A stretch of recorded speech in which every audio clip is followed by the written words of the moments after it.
नमस्कार, आप देख रहे हैं स्वराज एक्सप्रेस। मैं हूं आपके साथ बुशरा और सबसे पहले खबर की बात करेंगे, जहां प्रवासी भारतीय सम्मेलन के समापन के साथ ही इंदौर में आज से 12 जनवरी तक छठा ग्लोबल इन्वेस्टर समिट का आयोजन किया जा रहा है और इस समिट में 90 से ज्यादा बड़े उद्योगपति शामिल होंगे। इसके अलावा 300 से ज्यादा डेलीगेट्स भी इस समिट में भाग लेंगे। 2 दिन चलने वाले इस समिट में करोड़ों के निवेश मध्य प्रदेश में आने की संभावना है। ग्लोबल इन्वेस्टर समिट में कई विषयों पर सत्र होंगे और इंदौर के ब्रिलियंट कन्वेंशन सेंटर में इन सत्रों में देश विदेश के निवेशक शामिल होंगे। प्रधानमंत्री नरेंद्र मोदी समिट का वर्चुअली शुभारंभ कर संबोधित करेंगे। शुभारंभ सत्र में सूरीनाम के राष्ट्रपति चंद्रिका प्रसाद संतोषी और मोयाना के राष्ट्रपति डॉक्टर मोहम्मद इरफान अली का संबोधन भी होगा। इस सत्र में निवेश मंत्री एस जयशंकर और उद्योग मंत्री पीयूष गोयल का वर्चुअल संबोधन होगा। समिट को मुख्यमंत्री शिवराज सिंह चौहान भी संबोधित करेंगे। समिट का उद्घाटन सुबह करीब 10:30 बजे ब्रिलियंट कन्वेंशन सेंटर में होगा।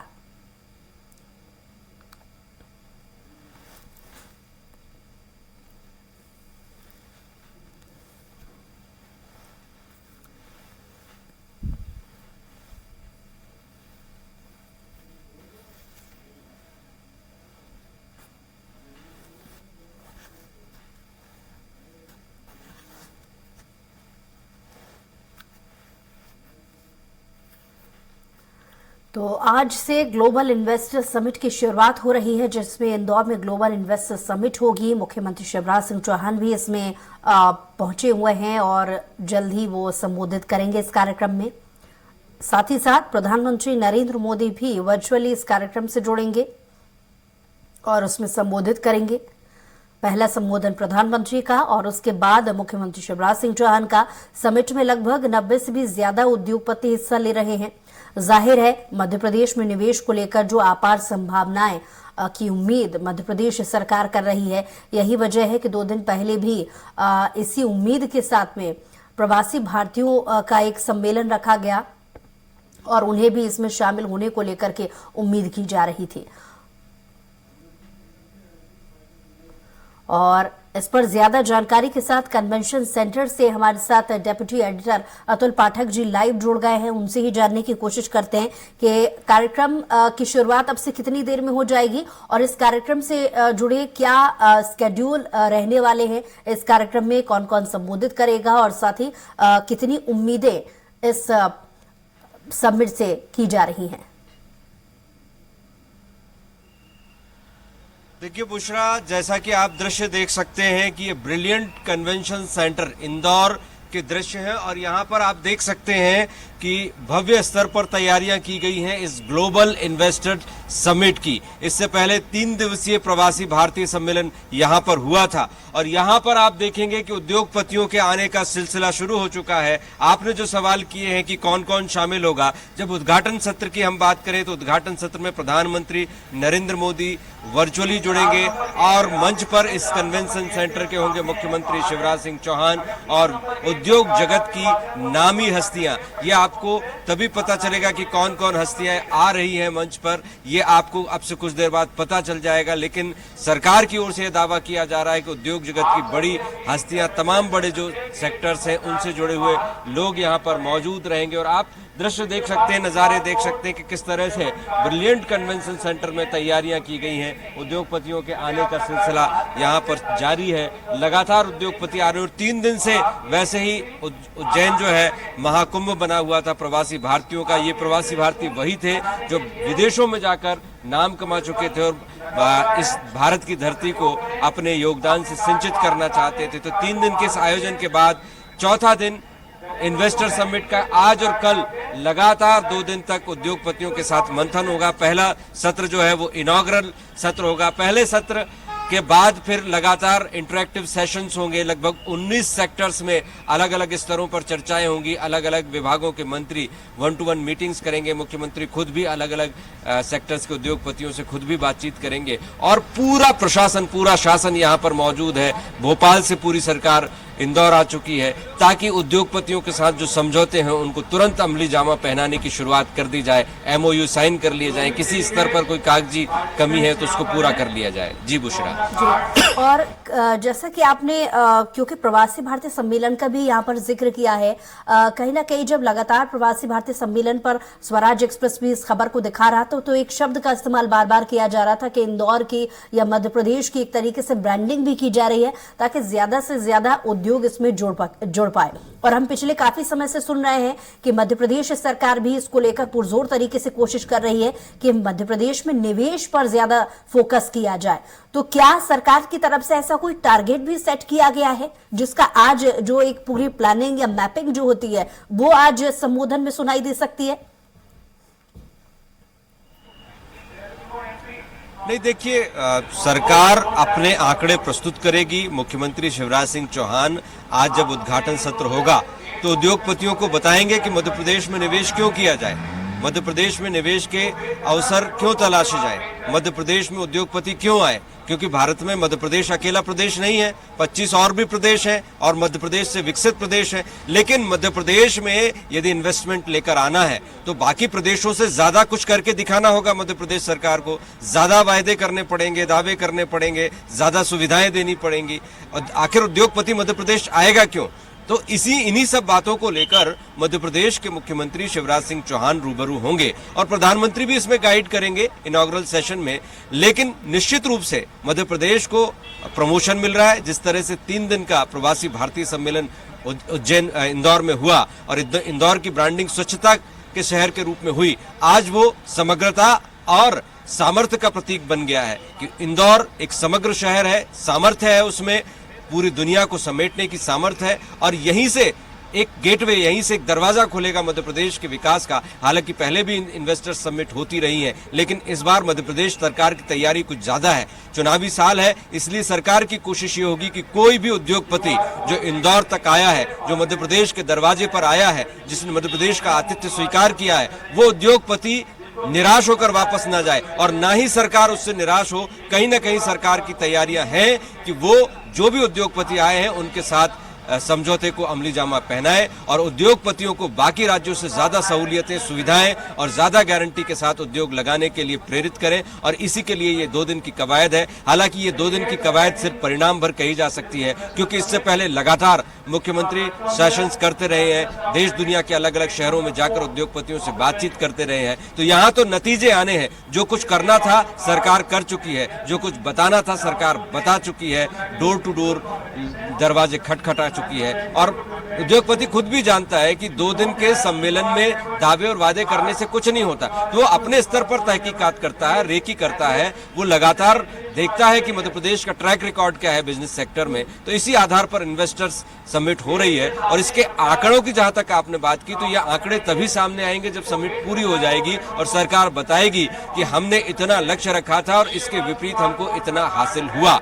और उसके बाद भी बात पूरी नहीं हो जाती। बात पूरी तब होगी जब ये जो सारे एमओयू होते हैं वो जमीन पर आए, क्योंकि पहले भी इन्वेस्टर समिट हुई, एमओयू हुए, लेकिन कितने एमओयू जमीन पर आए, ये सबसे बड़ी बात है।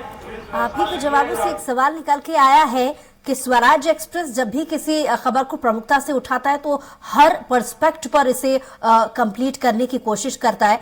सवाल यही कि राजनीतिक जो सरगर्मियां हैं इस समिट को लेकर पहले ही तेज हो चली थी। हमने देखा था कि पूर्व मुख्यमंत्री कमलनाथ भी इस समिट मीट के होने से पहले ही कटाक्ष करते हुए नजर आए थे। तो विपक्ष की तरफ से इसको लेकर के किस तरीके की प्रतिक्रिया इसमें देखने को मिल रही है और इसे गलत साबित करने को लेकर सरकार की तरफ से कैसी जो कोशिश है वो नजर आ रही है? देखिए, सरकार तो कोशिशें कर रही है। विपक्ष जो है लगातार आरोप लगाता रहा है कि मध्य प्रदेश में इन्वेस्टर्स मीट को लेकर बहुत ज्यादा दावे किए जाते हैं, लेकिन वो दावे हकीकत से बिल्कुल परे हैं। और जैसा कि हमने देखा कि कमलनाथ लगातार कहते रहे हैं कि मध्य प्रदेश सरकार वादे बहुत करती है, दावे बहुत करती है, घोषणाएं बहुत करती है, लेकिन हकीकत उससे जस्ट उलट होती है। तो विपक्ष अपना काम कर रहा है। इससे पहले जीतू पटवारी ने एक प्रेस कॉन्फ्रेंस भी की थी और उसमें कहा था कि मध्य प्रदेश में इन्वेस्टर्स को लेकर जिस तरह के दावे किए गए वो पूरे नहीं हुए, वो हकीकत फसाना ही बन गई। तो इस तरह से लगातार कांग्रेस की तरफ से सरकार के लिए मुसीबतें खड़ी करने की कोशिश की जाती रही है सरकार। तो ये हमारे साथ कुछ इन्वेस्टर्स भी हैं। आप कहाँ से आए हैं? यस, मेरा इम्तियाज रब नाम है। मैं दोहा कतर से आया हूँ मैं, और मैं प्रवासी भारतीय दिवस प्रोग्राम अटेंड करने के लिए आए थे। काफी अच्छा रहा प्रोग्राम, लेकिन हमारी ख्वाहिश ये थी कि हम लोग जो समिट होने जा रहा है इन्वेस्टर समिट, इसमें भी अटेंड करें। We are trying to log in registered, but unfortunately there option is not coming.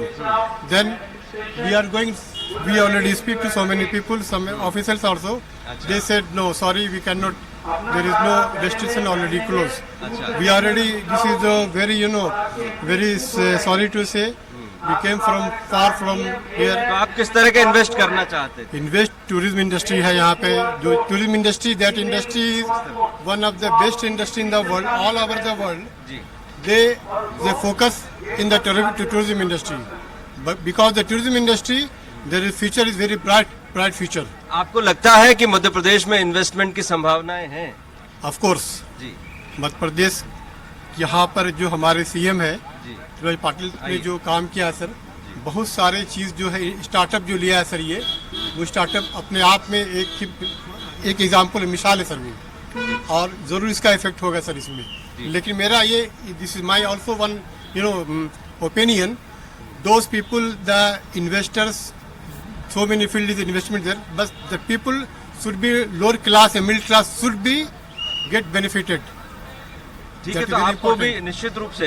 हमारे साथ देवेंद्र गुप्ता जी है, गल्फ ऑयल से है ये. आप बताइए मध्य प्रदेश में किस तरह के निवेश का वातावरण बन रहा है, और ये जो इन्वेस्टर समिट हो रही है इसके क्या नतीजे मिल सकते हैं? डेफिनेटली नतीजे तो बहुत अच्छे होंगे, क्योंकि गवर्नमेंट का एक बहुत अच्छा इनिशिएटिव है. अगर इन्वेस्टर्स के लिए पॉलिसीज़ और बाकी सारी सुविधाएं गवर्नमेंट देती है, सो डेफिनेटली इन्वेस्टर्स यहाँ पर आएंगे और आकर के अपना इन्वेस्टमेंट करेंगे, जिससे कि गवर्नमेंट को, स्टेट को और इन्वेस्टर्स तीनों को बेनिफिट होगा. आप कहाँ से आए हैं और आप क्या करना चाहते हैं? मैं मुंबई से आया हूँ. आई am representing gulf lubricants for the future investment, future benefits, future business. आपको लगता है कि मध्य प्रदेश सरकार वो तमाम सुविधाएं दे रही है जो अन्य राज्य नहीं दे पा रहे? क्योंकि आज बहुत सारे ऑप्शन है, सभी राज्य रेड कारपेट बिछा के बैठे हुए हैं. यूपी अलग इन्वेस्टर सबमिट कर, तो मध्य प्रदेश को चूज क्यों करेगा कोई? Basically all investor as well as the industries need the security, need the business environment, and all this has been provided by the MP government. So I am assuming that definitely that would be beneficial for the all investors. Thank you Gupta ji. तो जैसा कि गुप्ता जी ने कहा, gulf oil से हैं कि वो भी इन्वेस्टमेंट करने आए हैं, अपनी कंपनी का प्रतिनिधित्व कर रहे हैं. तो मध्य प्रदेश को लेकर पॉजिटिव रिस्पांस तो है. जैसा कि अभी इससे पहले कहा कि प्रवासी भारतीय दिवस में कुछ अतिथि आए थे और वो भी इस इन्वेस्टर समिट में शामिल होना चाहते हैं, लेकिन वो शामिल नहीं हो पा रहे. तो कहीं ना कहीं उद्योगपति आशा की नजरों से मध्य प्रदेश की तरफ देख रहा है, और मध्य प्रदेश उद्योगपतियों की तरफ आशा की निगाहें लगाए हुए हैं कि वो आए और इससे मध्य प्रदेश में रोजगार की संभावनाएं खुलें, विकास के अवसर क्रिएट हो, और इससे मध्य प्रदेश विकास की जो रफ्तार है उसको तेज करते हुए आगे बढ़े. जी जी. और अतुल जी, आपसे कितनी देर में ये कार्यक्रम शुरू हो जाएगा? बस देखिए, कार्यक्रम शुरू होने में मुश्किल से 5 से 10 मिनट शेष है, तो कुछ ही देर बाद हम दर्शकों को लाइव भी दिखाएंगे कि किस तरह से कार्यक्रम हो रहा है. तो 10:30 बजे कार्यक्रम है यहाँ पर और भी लोग हैं, उनसे बात करेंगे. सर, आप बताइए कहाँ से आए हैं? I am basically from Mumbai. I am representing Dhane logistics. It's a freight forwarding organisation. आपको लगता है मध्य प्रदेश में निवेश की संभावनाएं हैं और यहाँ आपको बेनिफिट होगा? जी, ये बहुत ब्राइट फ्यूचर है, बिकॉज यहाँ पे जो इंफ्रास्ट्रक्चर डेवलपमेंट हो रहा है, जो बेस लेवल पे काम किया जा रहा है, उससे काफ़ी फ्यूचर ब्राइट है. डेफिनेटली इंडस्ट्रीज अट्रैक्ट हो रही है मध्य प्रदेश की तरफ, और सेंट्रली लोकेटेड होने की वजह से ये यहाँ का फ्यूचर बहुत ब्राइट है. इन टर्म्स ऑफ लॉजिस्टिक्स के बारे में बोलूँ, वेयर हाउसिंग के बारे में बहुत सारी संभावनाएं देखी जा रही है. तो I expect a lot from this state. Thank you. तो आप देख ही रहे हैं कि उद्योगपतियों में उत्साह तो है. जी जी. और साथ ही अतुल जी, जैसा कि कुछ देर पहले आपने एक प्रवासी भारतीय सम्मेलन में शिरकत करने वाले किसी व्यक्ति से बात की थी, जिसमें उन्होंने कहा था कि वो भी चाहते हैं कि मध्य प्रदेश में निवेश करें, लेकिन जो मैनेजमेंट है उनकी तरफ से उन्हें ये कहा गया कि अभी वो नहीं कर सकते हैं निवेश, और इसके लिए जो जिन लोगों के निवेश की जो लिस्टिंग थी वो पहले ही की जा चुकी है। तो क्या ऐसी भी कोई संभावना यहाँ पर नजर आई है कि मध्य प्रदेश में निवेश करने वाले जो ऑर्गेनाइजेशन है या जो लोग हैं उनकी तरफ से पहले ही कुछ नॉर्म्स पर या पहले ही इन पर साइन हो गया हो?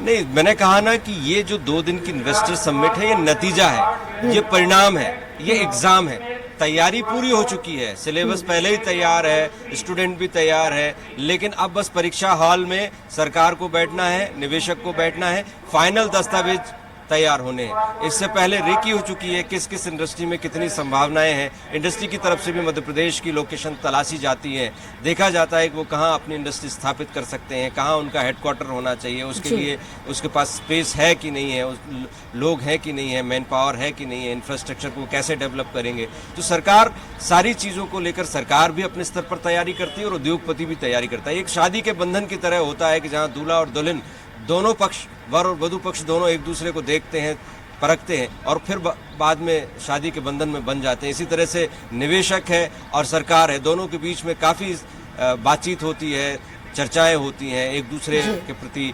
सहानुभूतिपूर्ण। चलिए अतुल जी, लौट रहे हैं आपके पास, आप नजर बनाए रखिए, आपसे अपडेट्स और भी लेंगे। फिलहाल बहुत शुक्रिया तमाम जानकारी के लिए।